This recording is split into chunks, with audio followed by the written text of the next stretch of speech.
teammate Dave Whitlock. Todd's in the Dickies pit. Todd, what's up?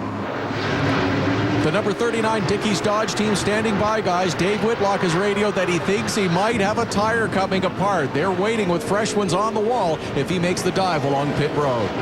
Well, Dave, we talked about it early on when I said, the guys save the right side tires. Early on, it was going to be hard on the right rear. Later on, it's going to be hard on the right front. Well, they put fresh left sides on. Now we've had this extended green again. We've got 200 laps on these tires, and they're going to start coming apart. And the 27 Avenger Ranger has just lapped up to third place. DJ Kennington in the 17 goes a lap down. A good look at the battle for 10th position between John Gaunt in that high-tech drilling number 12 and Kent Noon in the 18. Wow, great racing all over this racetrack. But the 27 stinking the show up. The thing's on rails. He's got everybody a lap down. Oh, caution on the racetrack. The 21 of Jason White involved, so is the Aaron's Dream Machine. Pierre Bourque as caution flag flies for just the second time here at Sun Valley Speedway.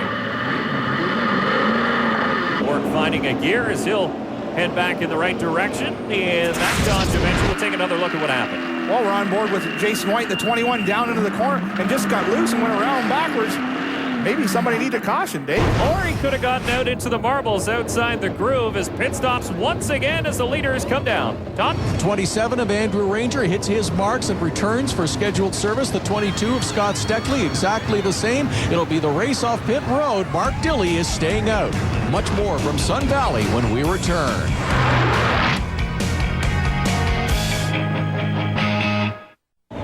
Welcome back to the A&W 300. It's race number 5 on the 2009 NASCAR Canadian Tire Series schedule. Barrie, Ontario's Mark Dilley and his number 9 Leland Dodge leads here on lap 210 as we go back to green for their second restart of the night. Believe it or not, just restart number 2. Well, Dilley did a great job getting that car back to the front on performance, but now we're about to see how good his tires are. He's got 80 laps on his 4 Goodyears. These guys just come down and got fresh right sides. And a full tank of fuel as well. That 27 of Andrew Ranger has been dominant all night long as we have 89 laps left to be completed here at Sun Valley Speedway, and this is a battle for the lead. If Mark can just pedal that thing nice and gentle and keep Ranger on the outside for 8 or 9 laps, those tires will start to equalize because he's putting a lot of stress on them right side tires in that 27 right now. So if Dilley can keep him out there and muscle it, he'll have a good shot at it. But that 27's been strong all night long. And look at how high Andrew Ranger is going, way up in the outside groove, trying to get that run, that slingshot effect off the second corner as he still tries to fight around the number 9 Dodge of Mark Dilley. 22 cars going outside to try to follow 27. So this 22 of Scott Steckley goes around, as we heard from Scott Lethbridge. That's Mark Dilley's spotter. Now the 4 of Don Thompson Jr. will also try to go around the 9 of Mark Dilley, but Thompson is a number of laps down. Well, Mark Dilley trapped on the bottom right now with those 80-lap tires. It was a valiant effort, but it's not to be tonight. But we'll see what happens later on the stage as everybody's tires equalize. If Mark is taking good care of them, they will keep them consistent. So the 27 of Andrew Ranger in the Walmart Tide Ford Fusion is your leader once again. There's a good look at John Gaunt, the high-tech drilling. Number 12 Dodge Avenger. Harvey Tremblay from High Tech Drilling in the audience here tonight. And he's having a great time. Big-time supporter of NASCAR Canadian Tire Series Racing and John Gaunt. Well, that's a good thing.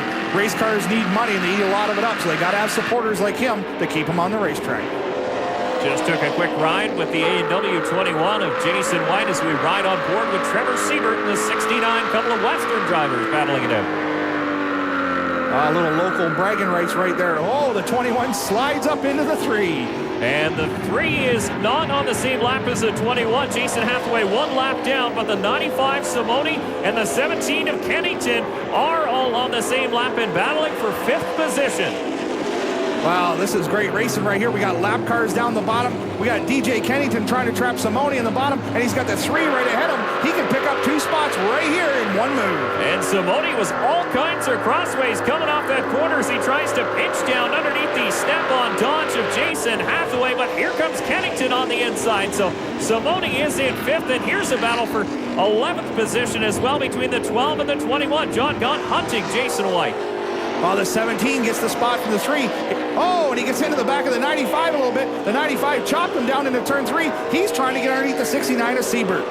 These guys know they're all on the same lap, and it's time to go as DJ Kennington finally clears the 3-car of Jason Hathaway, so he moves up into 6th position, now puts the chase on the Crown Modular, number 95 of Anthony Simoni.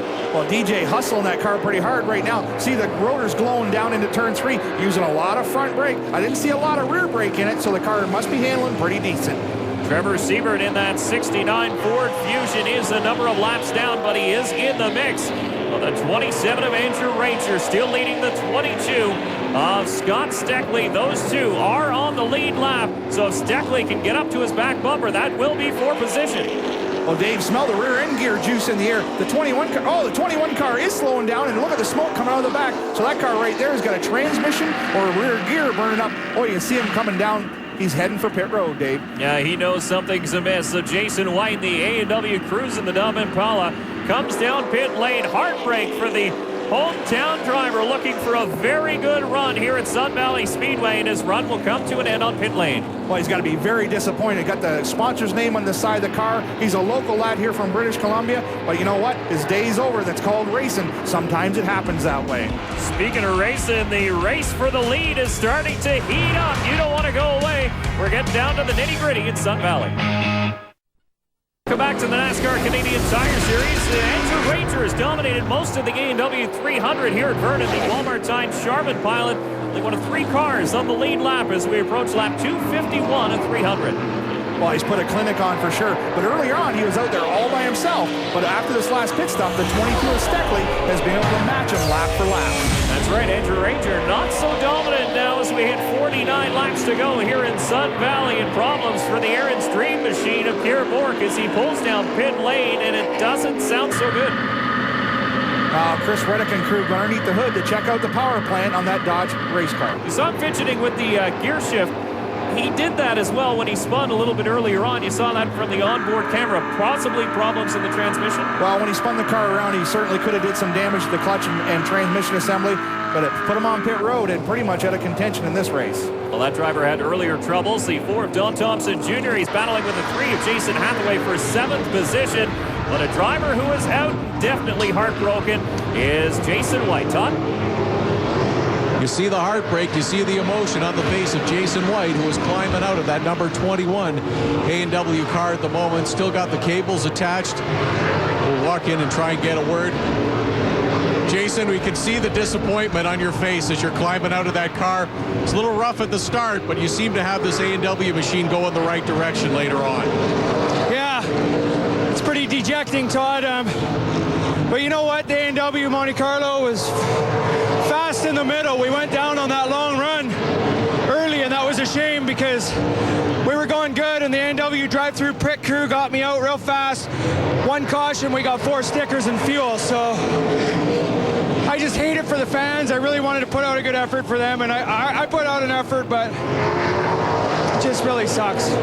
Well, it certainly does. I've been there as a driver myself. You know, your expectations are built up. You got a sponsor on the car that's in the race as well, and you certainly want to do well for them, and then you get let down by performance. Certainly nobody did anything wrong, just was not his night to be at the front. Yeah, Jason White will have to regroup and try and get at him again in Edmonton. As we take a look at the field rundown, there's Mark Dilley, who's running in 3rd, still chasing the 27 of Andrew Ranger and the 22 of Scott Steckley. Those 3 drivers are the only 3 left on the lead lap here at Sun Valley Speedway, as Andrew Ranger has been putting on a dominant performance. Ron Beauchamp Jr. doing fairly well, sitting in 4th after starting on the pole. 4th position and still 1 lap down for the Mopar Dodge. And DJ Kennington looks like he's battling with Mark Dilley for 3rd spot, but that's not the case. Kennington down in the 5th position in the Castrol Dodge. Still not a bad run, sitting inside the top 5. Just tough to keep up with that 27 car. Well, putting a clinic on for sure. There's Kerry Mix, started 4th tonight, currently 6th. He's laps down as well. Interesting to note, we've got word too that a new driver will be joining the ranks for Trois Rivières. Not new to the series, but new this season. Alex Tagliani will be racing on the street course at Trois Rivières, which should be pretty exciting, joining Andrew Ranger and Jacques Villeneuve. So that'll make a pretty potent Quebec trio. That's right, Dave. And the Quebec fans will come out in droves to watch their hometown heroes race. We'll be back with more from Vernon after this.